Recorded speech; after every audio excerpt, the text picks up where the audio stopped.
విడు మొరటోడు అని వాళ్ళు వీళ్ళు ఎన్నెన్ని అన్న పసి పిల్లవాడు నవాడు.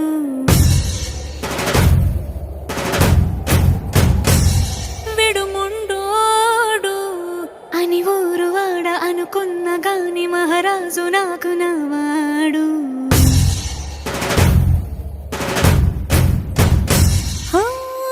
మాట పెడుసైనా మనసులో వెన్న రాయిలా ఉన్నవాడిలోన దేవుడెవరికి తెలుసును నాకన్నా. సూసేకి అగ్గిరవ్వ మాదిరి